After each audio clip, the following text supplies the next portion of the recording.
Doctor Tariq فضل چودھری صاحب، اب مولانا فضل الرحمان صاحب جو ہیں ان کے ساتھ تو آپ کی پارٹی کی قیادت کے بڑے اچھے تعلقات تھے. مجھے یاد ہے کہ پی ڈی ایم میں وہ آپ کی سربراہ ہوا کرتے تھے.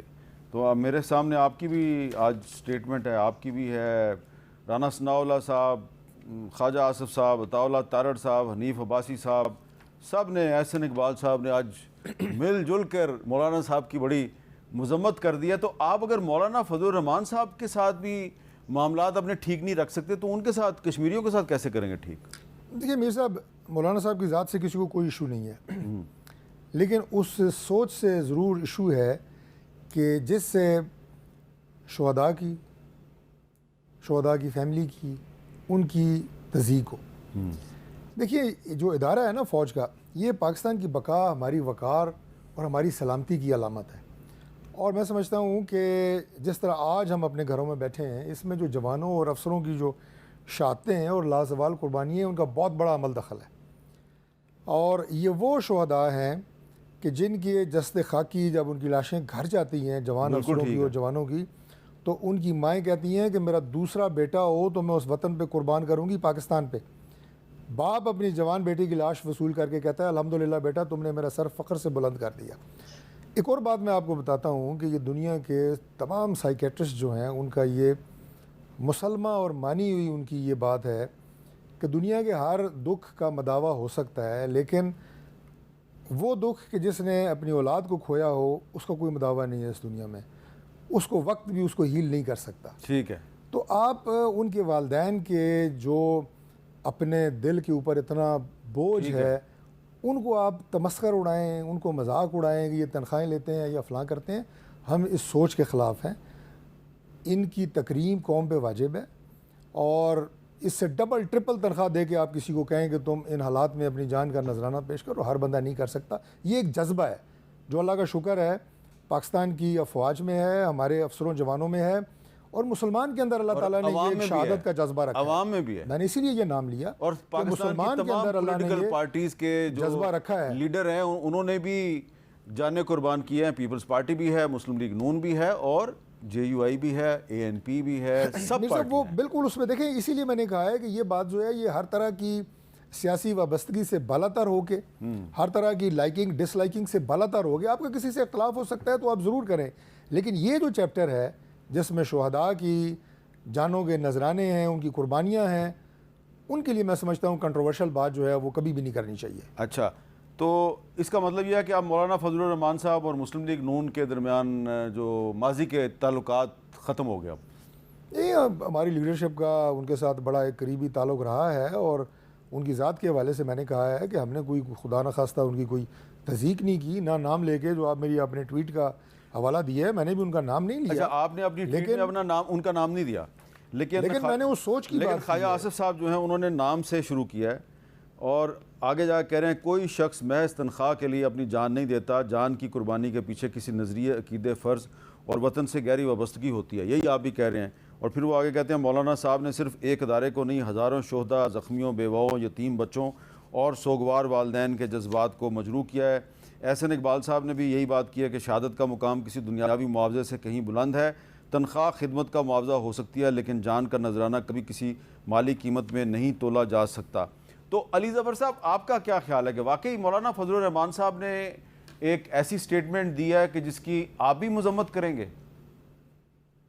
دیکھیں، میں تو بڑا اس میں کلیئر ہوں جی، اور اس میں کوئی دو رائے نہیں ہے. میں کسی کی سٹیٹمنٹ کے اوپر کامنٹ کروں گا، نہ کسی کے خلاف بات کروں گا. میں اپنی بات ضرور کروں گا کہ میری نظر میں ہم جو بیٹھے ہیں ادھر اس ملک میں اور خوشحال ہیں، اور جو دشمن ہے، بہت سارے دشمن ہیں ہمارے، وہ جو ہمیں حملہ کرنا چاہتے ہیں، ہمیں نقصان پہنچانا چاہتے ہیں، اس میں ہمارے جو نوجوان سیکیورٹی فورسز کے لوگ ہیں، چاہے وہ پولیس کے ہوں، چاہے آرمڈ فورسز کے ہوں، ایئر فورس کے ہوں، وہ ہمارے لیے ہمارے بچے ہیں، ہمارے بہن بھائی ہیں. ہمارے لیے بہت عزت ہے ان کی، اور وہ ہمارے لیے جان دے سکتے ہیں تو ہم بھی ان کے لیے جان دے سکتے ہیں. اس میں کوئی دو رائے نہیں ہونی چاہیے. کسی بھی ملک کی جو سیکیورٹی ایجنسیز ہوتی ہیں، وہ ایک طرح ملک کی وہ فرسٹ لائن آف ڈیفنس ہیں.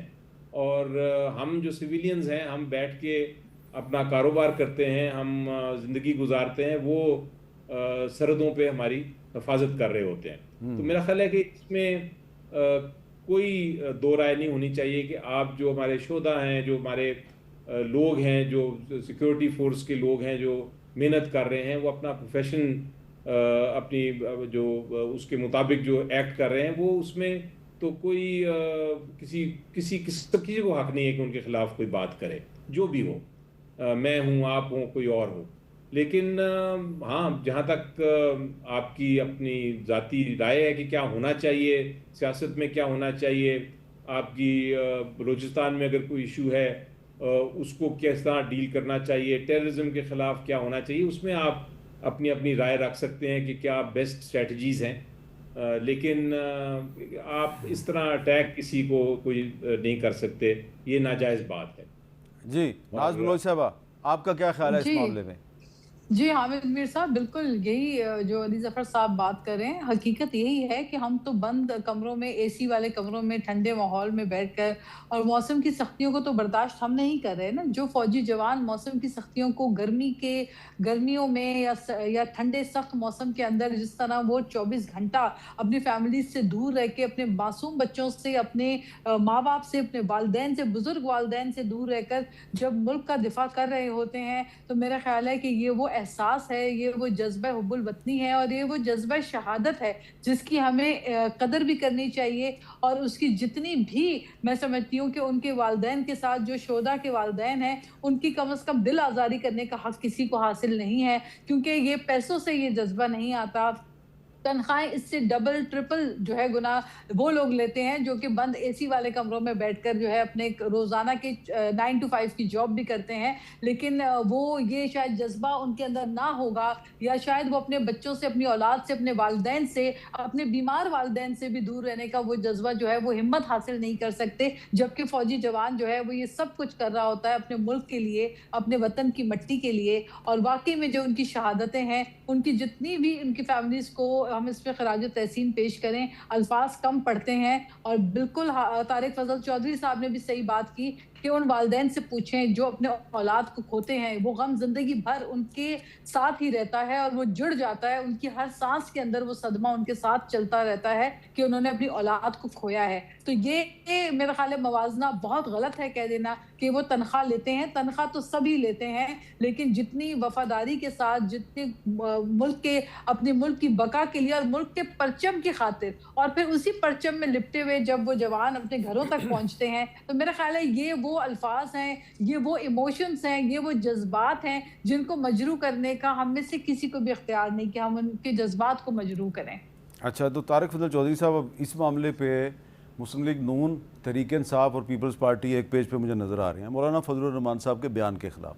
دیگر قومی معاملات پر بھی آپ لوگوں میں کوئی کنسنسس ہو سکتا ہے؟ دیکھیے, میں صرف ایک جملے میں یہ بات کہہ دوں گا کہ ہم تینوں جماعتوں جن کا آپ نے ذکر کیا ہے, وہ پاکستان کے فوج شہداء کے مقدمے پہ ایک ساتھ ہیں, اور ہونا بھی چاہیے, اور اس میں پوری قوم کٹھی ہوتی ہے. شہداء جو ہے اس پہ تو میں مانتا ہوں, لیکن فوج کے بارے میں, اس کے سیاسی کردار کے بارے میں تو آپ کی لیڈرشپ اور پیپلز پارٹی کی لیڈرشپ ماضی میں بہت کچھ کہہ چکی ہے. میں اب اس ڈیبیٹ میں نہیں جاؤں گا. میں یہ بات کہہ چکا ہوں کہ اگر آپ کو کسی سے اختلاف ہے تو اختلاف کرنے کا بھی 100 طریقے ہوتے ہیں, اور وہ اس میں شہداء بالکل سوال ہی پیدا نہیں ہوتا. یہ بات ٹھیک ہے. فوج کی بات کریں تو وہ بھی اس کا اپنا ہی طریقہ کار ہے, تو اس لیے یہ بات تو کلیئر ہے. باقی جہاں تک آپ نے بات کی ہے جی کنسنسس کی, تو اس کے لیے تو ہم وہ کیا کہتے ہیں کہ ہمتن تیار ہیں, ہمتن گوش ہیں اور پرجوش ہیں, سب کچھ ہیں. پرائم منسٹر صاحب جتنی دفعہ جا کے لیڈر آف اپوزیشن کو دعوت دے چکے ہیں, رانا ثناء اللہ صاحب اور میں خود لیڈر آف اپوزیشن کے چیمبر میں جا کے ان سے درخواست کر چکے ہیں کہ آپ کوئی جگہ مقرر کریں. آپ اسمبلی میں, انہوں نے کہا, ہم نے کہا جی اسمبلی میں جو جگہ آپ رکھیں گے پرائم منسٹر تشریف لائیں گے. اب یہ بیچ میں یہ ثالثی کی وجہ سے جو امریکہ اور ایران کی جنگ تھی, پرائم منسٹر کی اویلیبلٹی کم رہی. جب کہیں گے ہم جانے کے لیے تیار ہیں, ہم بالکل نہ کسی انا کے خول میں ہیں, نہ ہمیں کوئی اور پرابلم ہے. ہم اس معاملے کو بات چیت سے آگے بڑھانا چاہتے ہیں. جو سیاسی آپس میں اختلافات کہہ لیں, تفرقات کہہ لیں, ختم ہونا چاہیے. ملک نے آگے بڑھنا ہے. اور میری صاحب اس کے علاوہ ایک آخری بات میں کروں گا اس موضوع کے حوالے سے کہ دیکھیں, کوئی بھی ایشو ہو نا, وہ آپ آپس میں ڈبیٹ کریں، اسمبلی میں ڈبیٹ کریں، ٹاک شوز پہ کریں، جہاں مرضی کریں، لیکن جہاں ملک کی سالمیت کی بات ہے نا، اس ایشو کے اوپر آپ کو ضرور بیٹھنا چاہیے۔ مجھے کوئی سیاسی شخصیت یا ان کو میں کتنا ہی پسند ہوں نہ پسند ہوں، میری شکل پسند ہو نہ پسند ہو، پاکستان کے وہ کور ایشوز جس میں سے ایک اور ایشو آپ کی اس وقت ٹیررزم ہے، اس وقت آپ کے ملک کی داخلی سلامتی ہے، یہ ایسی چیزیں ہیں کہ جن پہ آپ کو یک زبان ہونا چاہیے۔ وہ علی ظفر صاحب نے کہا، میں ان کی بات کو سیکنڈ کرتا ہوں، ہماری کسی پالیسی گورنمنٹ کی کسی پالیسی کو آپ کو اختلاف ہے، آگے بیٹھ کے کہیں کہ جی یہاں پہ یہ آپ اس طرح کر رہے ہیں، بلوچستان میں ایسا ہونا چاہیے، ہم اسے ویلکم کریں گے، اور اگر آپ کی تجویز بہتر ہوئی تو ہم اسے اڈاپٹ بھی کریں گے، کیونکہ ہم معاملات کو سلجھانا چاہتے ہیں، الجھانا نہیں چاہتے۔ فاٹا کی کوئی تجویز دیں، اور ایک وقت میں جو انہوں نے کہا نا جناب کہ یہ کام پہلے یہ دیکھیں، افواج ہوں، گورنمنٹ ہو، سیکیورٹی کے ادارے ہوں، وہ یہ سارے کام ایک وقت میں کر رہے ہوتے ہیں۔ ایسا نہیں ہے کہ انڈین بارڈر کا دفاع کر رہے ہیں تو افغانستان جو ہے ادھر کوئی ہماری نظر کم ہے، ادھر بھی اتنی ہی نظر ہے، کشمیر اپنا بلوچستان پہ بھی اتنی ہی نظر ہے، انڈیا کے بارڈر پہ بھی اتنی ہی نظر ہے۔ تو یہ ساری باتیں سائملٹینیسلی چل رہی ہوتی ہیں۔ میں نے دعوت دیتا ہوں وہیں بیٹھیں، بیٹھ کے ضرور اس پہ بات کریں۔